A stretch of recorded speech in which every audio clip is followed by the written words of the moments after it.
प्रकाश आंदोलन के बिहार में 3 लीडर माने जाते हैं। माननीय रामविलास पासवान जी, माननीय लालू प्रसाद जी, माननीय वर्तमान मुख्यमंत्री नीतीश कुमार। इन तीनों ने सामाजिक संरचना को बिहार में बदल के रख दिया। उस समय श्री रामविलास पासवान जी हाजीपुर से संसदीय चुनाव लड़ने के लिए उम्मीदवार थे। मैं अपना पढ़ाई लिखाई छोड़ उनके साथ हाजीपुर आया और लोगों के हुजूम के साथ उनके साथ पूरे हाजीपुर संसदीय क्षेत्र में घूमते रहे। हमारे साथ साथ हमारे जैसे नौजवान, बूढ़े, आम आदमी, औरतें, बच्चे सभी लगे हुए थे और ऐसा लगता था मानो दुनिया सारी बदल गई है। इसी तरह जैसा बिहार में हमने देखा। रामविलास पासवान जी चुनाव जीत गए, वर्ल्ड में सबसे अधिक वोट लाके, जिसका नतीजा हुआ कि पूरे दुनिया में उनका बहुत नाम है। लेकिन दुर्भाग्यवश मिड टर्म इलेक्शन 80 में हुआ, जिसमें भी उन्होंने चुनाव जीता। बाद में 84 में चुनाव हार गए। 84 में मैं उनके साथ जात पात के नाम पर, क्योंकि मैं भी पासवान जाति से हूँ, उनके पीछे दीवाना हो गया और उनके सिद्धांत, उनके समाज में जो वक्तव्य होता था उसके आधार पर चलने लगा। काफ़ी दिनों के चलते चलते के बाद मैं अपने रोजी रोटी कमाने के लिए सीआरपी में सबऑर्डिनेट अफसर के रूप में भर्ती हो गया। बाद में वहाँ से वॉलंटरी रिटायरमेंट लेकर मैं चला आया, पुनः राजनीतिक क्षेत्र में सक्रिय। रामविलास पासवान जी के साथ साथ लालू प्रसाद जी, नीतीश कुमार जी सभी साथ चलते रहे, लेकिन समय के अनुसार तीनों अपने अपने अलग रास्ता पर। एक समय आया कि नीतीश जी जदयू बना लिए, लालू जी राष्ट्रीय जनता दल बना लिए और रामविलास पासवान लोक जनशक्ति पार्टी बना ली। लेकिन वोट के क्षेत्र में, जैसा कि कहा जाता है बिहार और यूपी के बारे में, जातीय आधार पर लोग बंट जाते हैं। पासवान जी के वोट 380 डिग्री के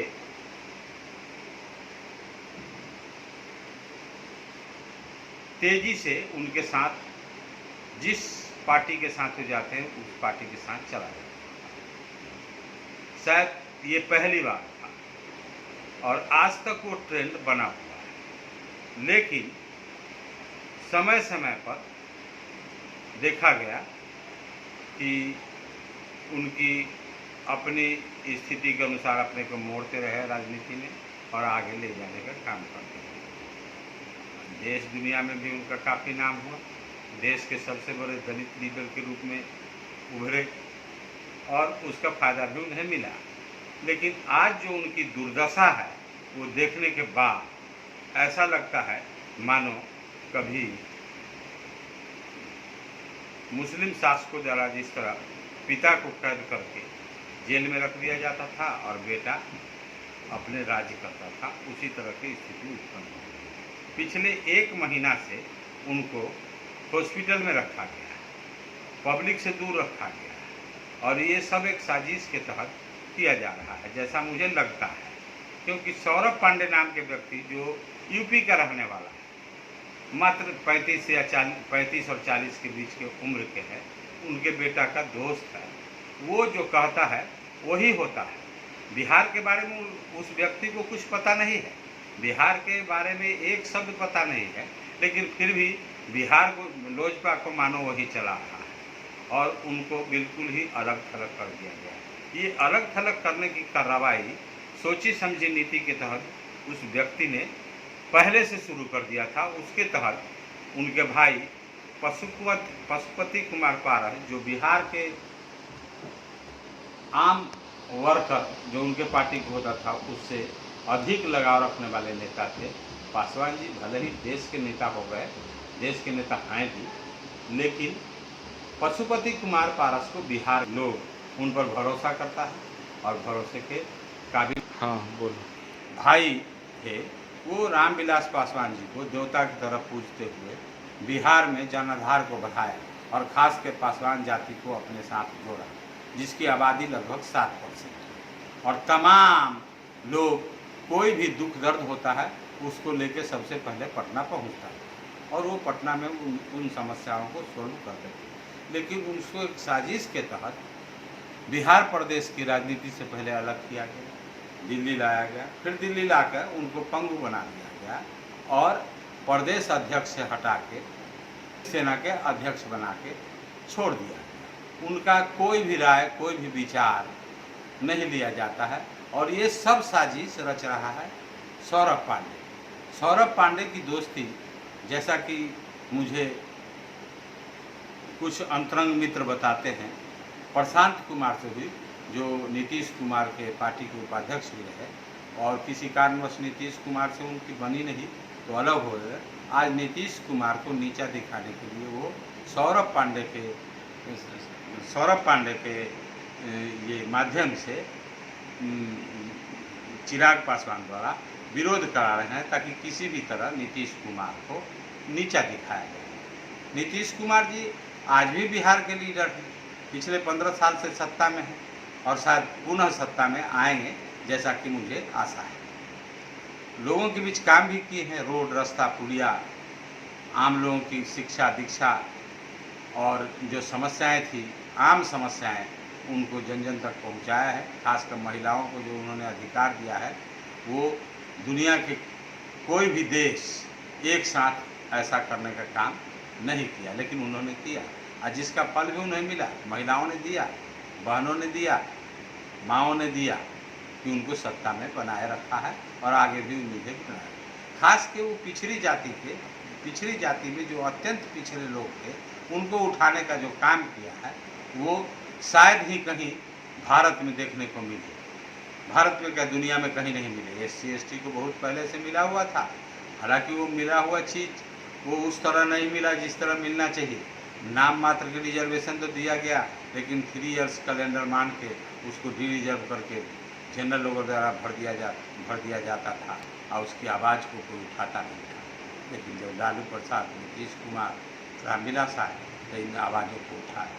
अब रामविलास जी को जिस तरह कैद करके रखा गया है, इससे हमको महसूस होता है कि चिराग पासवान भले ही उनके पुत्र हैं, लेकिन पुत्र होने के साथ साथ रामविलास पासवान जी बिहार के पासवान जातियों के गौरव हैं और उनसे बहुत लोगों को आशाएं हैं। वो नहीं चाहते हैं कि पासवान जी सक्रिय राजनीति से अलग हों और उनका जो दुर्दशा हॉस्पिटलों में किया जा रहा है, वह नज़रबंद की तरह रखा जा रहा है। ठीक है, नहीं ठीक है, मीडिया के सामने लाया नहीं जा रहा है। ट्विटर अकाउंट पर कौन बोल देता है, नहीं बोल देता है, पता नहीं चलता है। वो तो लिखा हुआ आता है, कोई उनका वीडियो नहीं आता, कुछ नहीं आता, एक शब्द आता है मात्र कि जो चिराग करेंगे वही होगा। और चिराग उनके पीछे खड़ा रहते हैं और चिराग को पीछे से सौरभ पांडे जो है आदेश देता है। अब बताइए, बिहार के राजनीति में एक 35 साल का बनारस का पंडित जाके और गाइड करे, ऐसा बिहार के पासवान कम से कम बर्दाश्त नहीं करेगा। भले दूसरे लोग बर्दाश्त कर ले, बिहार के पासवान बर्दाश्त करने के लिए तैयार नहीं है और ना ही नेता स्वीकार करेगा। अगर नेता किसी को स्वीकार किया है तो रामविलास पासवान जी को, और रामविलास पासवान के साथ साथ उनके अपने भाई PK पारस को। और कोई नेता नहीं हो सकता है और कोई जाके अपना वर्चस्व नहीं जमा सकता है। बोलने की तमीज़ नहीं है उस व्यक्ति के पास।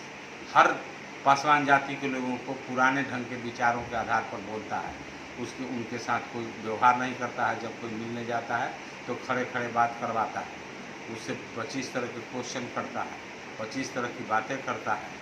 अब इससे ये प्रतीत होता है कि वो किसी साजिश के तहत लोजपा को खत्म करना चाहता है, पासवान जी को खत्म करना चाहता है और पासवान जाति के गौरव को भी समाप्त करना चाहता है। अगर पासवान जी जिस दिन नहीं होंगे उस दिन पासवान जाति का क्या होगा पता नहीं। मैं तो वैसे जनता दल यूनाइटेड में हूँ, लेकिन जनता दल यूनाइटेड में रहते हुए भी पासवान जी से ये चाहूँगा कि किसी तरह वे नीतीश कुमार से अपना समझौता करे और सत्ता में भागीदारी प्राप्त कर पासवान जाति के भला के लिए जो संभव हो सके वो कर सके। इन्हीं बातों के साथ मैं अपनी बात को समाप्त